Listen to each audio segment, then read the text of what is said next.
Hello and welcome back to Gavin's Painting Tips. This is number 9. In this video, I'm painting a group of pine trees that are heavy with snow.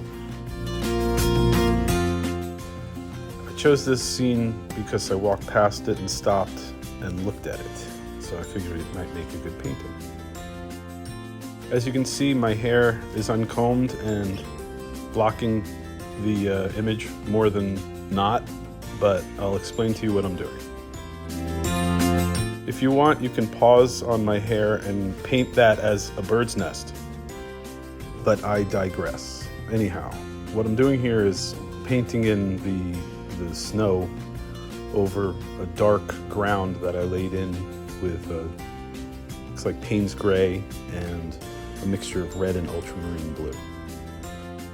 So as I said before in my other videos, drawing is essential to creating the illusion of realism in painting, but it's not essential. What I would concentrate on is controlling color through bending the darks and lights with different color lights, like a little bit of red in the white or a little bit of blue in the white, and see what happens. Take note that I cover the entire canvas and I don't leave any of the underpainting showing through. Eventually, I cover any sort of white that isn't placed by my hand.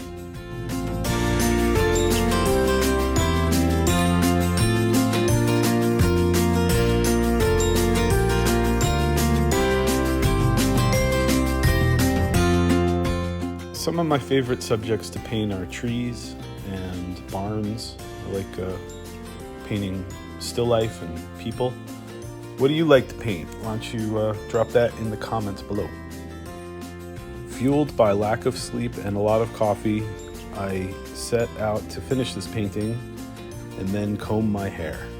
Thanks so much for watching, and if you got something out of this, please hit the like button and make sure to subscribe.